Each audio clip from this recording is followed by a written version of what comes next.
देखो guys, RTGS और NEFT में ज़्यादा कुछ डिफरेंस नहीं है। आरटीजीएस की बात करो तो इसका मतलब होता है रियल टाइम ग्रोस सेटलमेंट, यानी कि जिस भी टाइम पे आप अपना ट्रांजेक्शन करोगे उसी टाइम पे आपका ट्रांजेक्शन दूसरी अकाउंट में चला जाएगा।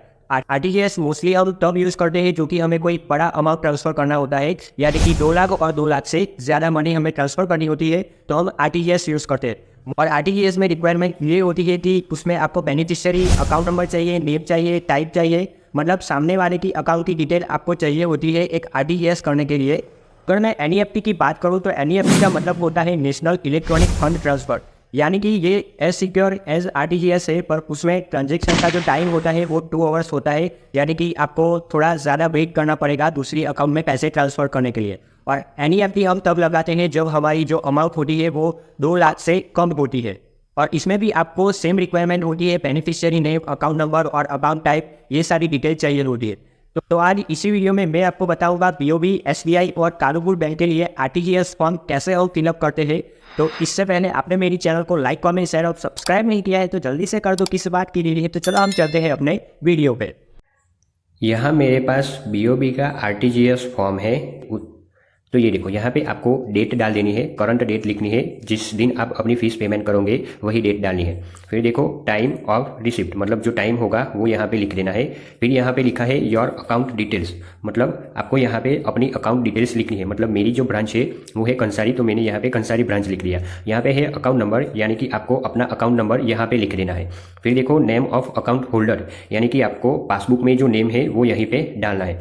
फिर आएगा यहाँ पे बेनिफिशियरी डिटेल्स, मतलब जो भी अमाउंट हमें ट्रांसफ़र करनी है एजेंट के बैंक में उसकी डिटेल हमें यहाँ पे चाहिए होगी। तो देखो मेरे एजेंट ने मुझे दिया था, आपको स्क्रीन पे दिखाई देगा होगा। तो यहाँ पे बैंक का नाम जो था वो एचडीएफसी था, ब्रांच जो थी वो राजकोट थी, आईएफएससी कोड लिख दिया। फिर अकाउंट नंबर अपना नहीं डालना है, हमें जिस एजेंट को अकाउंट में ट्रांसफ़र करने हैं मनी उसका अकाउंट नंबर यहाँ पे हमको डालना है। फिर उसका नाम यहाँ पे लिख देना है। फिर सेम अकाउंट नंबर जो हमने यहाँ पे लिखा था वो लिख देना है। फिर और हम नीचे जाएंगे तो यहाँ पे लिखा है देखो, please remit the amount as per above details by debiting my अवर। तो मेरा जो अकाउंट है वो सेविंग अकाउंट है, इसलिए मैंने लिखा है saving bank account with branch Kansari, मतलब आपकी जो भी ब्रांच है वो आपको यहाँ पे लिखनी है। फिर लिखा है we herewith tender cheque number, मतलब आप जिस भी चेक नंबर से अपना पैसा ट्रांसफ़र करोगे तो वो चेक नंबर आपको यहाँ पे डाल देना है। फिर कुछ नहीं, सिंपल है, यहाँ पे साइन कर दो, अपना मोबाइल नंबर डाल दो। फिर यहाँ पे पैन नंबर लिखना है, वो लिखोगे तो भी कोई फ़र्क नहीं पड़ेगा, नहीं लिखोगे तो भी कोई फ़र्क नहीं पड़ेगा। फिर हम साइड में आएंगे तो यहाँ पे देखो पर्टिकुलर ऑफ अमाउंट टेंडर, मतलब ये देखो आरटीजीएस एनईएफटी अमाउंट, मतलब जो भी अमाउंट आपको ट्रांसफ़र करनी है तो वो अमाउंट आपको यहाँ पे लिख देना है। फिर देखो सेम चीज़ आपको यहाँ पे लिखनी है, ब्रांच जो है वो आपकी लिख देनी है, करंट डेट लिखनी है, यहाँ पे अकाउंट नंबर और नेम आपको अपना डाल देना है। फिर यहाँ देखो उन्होंने लिखा है आरटीजीएस एनईएफटी फेवरिंग, मतलब बेनिफिशियरी डिटेल्स, जो हमने यहाँ पे सारी डिटेल्स फिलअप की थी वो सारी की सारी हमें कॉपी करनी है यहाँ पे। तो देखो मैंने सेम चीज़ कॉपी यहाँ पे कर ली है। और ये देखो अमाउंट ऑफ रेमिटेंस, मतलब जो भी अमाउंट हमें ट्रांसफ़र करनी है तो वो हमें यहाँ पे लिख देनी है। और ये देखो यहाँ पे वर्ड्स में लिख देनी है। और लास्ट में जो ये वाला जो पेज है, मतलब हमने इस साइड जो सारा फिलअप किया है वो हमें वो लोग एक सिक्का मार के वापस हमें दे देंगे, और ये जो है वो लोग अपने पास रखेंगे। लास्ट में मैं बताऊंगा कि आरटीजीएस के लिए हम चेक कैसे भरें। दूसरा जो आरटीजीएस फॉर्म है वो हमारे पास है स्टेट बैंक ऑफ इंडिया का। तो यहाँ पे देखो आपको अपने ब्रांच का नेम यहाँ पे लिख देना है, जैसे कि मेरी थी तो मैंने यहाँ पे लिख दिया। फिर देखो डेट यहाँ पे जिस टाइम पे आप ट्रांसफ़र करोगे वो यहाँ पे लिख देनी है। फिर यहाँ पे लिखा है कि प्लीज़ रेमिट ऑफ आरएस, मतलब जो भी अमाउंट हमें ट्रांसफ़र करनी है वो यहाँ पे आपको लिख देनी है। फिर ये जो अमाउंट आपने लिखी है वो वर्ड्स में यहाँ पे आपको लिखनी है। फिर देखो एज पर details below by debiting my account number, यानी कि आपको यहाँ पे आपका अकाउंट नंबर डालना है, सामने वाले का अकाउंट नंबर नहीं डालना है। और यहाँ पे देखो नेम ऑफ द बेनिफिशियरी, मतलब जिस भी बैंक में आप अपना मनी ट्रांसफ़र करोगे उसका नेम, यानी कि आपने एजेंट को कहना है कि मुझे आपकी बैंक डिटेल दो, मुझे पैसे ट्रांसफ़र करने हैं, तो वो आपको लिस्ट दे देगा। तो यहाँ पे मैंने एजेंट के थ्रू जो मुझे इन्फॉर्मेशन मिली थी तो ये सारी वहाँ पे मैंने डाल दी है। ये देखो एजेंट के खाता का अकाउंट नंबर यहाँ पे है। फिर यहाँ पे हमें सेम लिखना है। फिर देखो ये जो हमें ट्रांसफ़र अमाउंट लिखनी है यहाँ पे, फिर ये जो है सेम ही लिखना है, मतलब। फिर ये देखो ये जो ब्लैंक है वो आपको अपने आप से फिलअप नहीं करनी है, यहाँ पे चार्जेस जो लिखने हैं वो एसबीआई के जो एजेंट होंगे वो अपने आप लिख देंगे। और जब भी आप चेक फिलअप करो तो ये लिखने के बाद फुल अमाउंट आपको चेक में डालनी है। फिर ये देखो नेम ऑफ एप्लीकेंट, मतलब आपको अपना नेम यहाँ पे डाल देना है। फिर देखो एड्रेस है, तो जो भी पासबुक में आपका एड्रेस है वो यहाँ पे आपको डाल देना है। फिर देखो मोबाइल नंबर यहाँ पे लिख देना है। जैसे ही आप लेफ्ट साइड आओगे तो देखो यहाँ पे लिखा है रिसीव्ड फ्रॉम, तो मतलब यहाँ पे आपको अपना नाम लिखना है, ना कि सामने वाले का। फिर यहाँ पे आपको अपना चेक नंबर डालना है। फिर देखो जो भी सामने वाली की बैंक का नाम है वो यहाँ पे लिख देना है, branch, IFSC code, account number. और ये देखो यहाँ पे लिखा है फेवरिंग, तो यहाँ पे आपको जो भी अमाउंट ट्रांसफर करनी है वो यहाँ पे आपको लिख देनी है। और लास्ट में आपको यहाँ पे अपनी सिग्नेचर कर देनी है। वो वाला जो फॉर्म था वो हिंदी में था, और ये SBI का नया RTGS फॉर्म है, तो ये भी मैं आपको समझा देता हूँ। यहाँ पे देखो आपको देख लेना है, NEFT करनी है और RTGS, मुझे RTGS करना है तो मैं यहाँ पे टिक कर दूंगा। तो ये देखो ब्रांच का नाम, अपनी ब्रांच का नाम आपको यहाँ पे लिख देना है। फिर यहाँ पे है ब्रांच कोड, यानी कि आपको पासबुक में दिया होगा ब्रांच कोड, तो वो सिंपली आपको यहाँ पे राइट करना है। फिर देखो by debiting my account number, मतलब यहाँ पे आपको आपका अकाउंट नंबर लिखना है। फिर प्लीज़ रेमिट द सम, मतलब जितनी भी मनी आपको ट्रांसफ़र करनी है वो आपको यहाँ पे डालनी है। फिर देखो चेक नंबर, मतलब जिस भी चेक नंबर आप अटैच करोगे वो चेक नंबर यहाँ पे आपको डाल देना है। फिर देखो डेट, तो करंट डेट लिख देनी है। फिर देखो नेम ऑफ बेनिफिशियरी, मतलब सामने वाले की बैंक का नाम यहाँ पे आपको लिखना है, मतलब जो भी नाम हो। फिर उसके ब्रांच का नाम लिखना है। फिर देखो यहाँ पे IFSC कोड डाल दो। फिर उसके अकाउंट नंबर लिख दो सामने वाले का।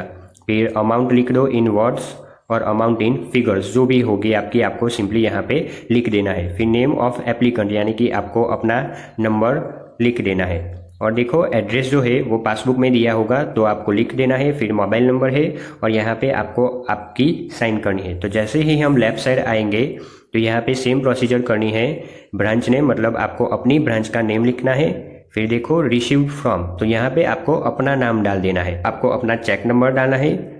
फिर यहाँ लिखा है फेवरिंग, मतलब जो भी अमाउंट हम ट्रांसफ़र करना चाहते हैं वो अमाउंट आपको यहाँ पे लिख देना है। फिर लिखा है अकाउंट नंबर, यानी कि सामने वाले की बैंक का अकाउंट नंबर यहाँ पे आपको डाल देना है। और IFSC कोड और बैंक एंड ब्रांच आपको लिख देनी है। ये जो बाकी है वो SBI के जो एजेंट होंगे वो चार्जेस लगा के पूरी डिटेल लिख देंगे। उसके बाद जो यहाँ पे टोटल लिखेंगे वो आपको चेक में लिख देना है। और ये देखो ये एक कालूपुर बैंक का RTGS फॉर्म है, तो वो भी सिंपल है बहुत ही। तो यहाँ पे आपको डेट डाल देनी है।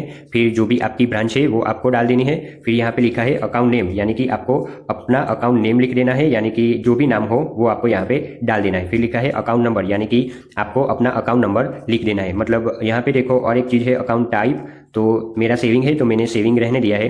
फिर चेक नंबर, मतलब जिस भी चेक नंबर से आप अपने मनी ट्रांसफ़र करोगे तो वो चेक नंबर आपको लिख देना है। फिर कॉन्टैक्ट नंबर और ईमेल एड्रेस दे दो।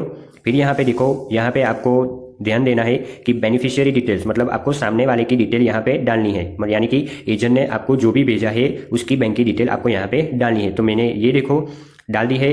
यहाँ पे बेनिफिशियरी बैंक का नाम लिख दिया है। फिर ब्रांच जो है, सिटी जो है वो लिख दी है। फिर बेनिफिशियरी अकाउंट नंबर, यानी कि सामने वाले का अकाउंट नंबर भी मैंने यहाँ पे लिख दिया है और यहाँ पे उसका नाम लिख दिया है। तो यहाँ पे देखो remittance detail, NEFT RTGS amount in figures, मतलब जो भी अमाउंट आप ट्रांसफ़र करना चाहते हो वो यहाँ पे आपको सिंपली लिख देनी है। और देखो इन वर्ड्स, मतलब ये जो यहाँ पे लिखा है वो यहाँ पे आपको वर्ड्स में लिख देनी है। यहाँ पे आपको stamp and signature of authorise, मतलब आपको यहाँ पे आपकी साइन कर देनी है। फिर देखो डेबिटेड एप्लीकेंट्स अकाउंट, मतलब आपको यहाँ पे योर अकाउंट नंबर लिख देना है। ये आप नहीं भी लिखोगे तो भी कोई दिक्कत नहीं है, क्योंकि ये यहाँ पे लिखा है फॉर बैंक यूज़। मेरे पास एक चेक है जिससे मैं आपको एक एग्जाम्पल दूंगा। तो यहाँ पे आपको डेट लिख देनी है, जो भी हो वो यहाँ पे आपको डेट लिख देनी है, जैसे कि मैंने यहाँ पे लिख दी है। फिर यहाँ पे लिखा है तो यहाँ पे आपको लिखना है योर सेल्फ फॉर RTGS, तो यहाँ पे ये आपको लिख देना है। फिर यहाँ पे लिखा है रुपीज़, मतलब आपकी अमाउंट अगर 24,000 है तो यहाँ पे आपको सिंपली लिख देना है 24,000।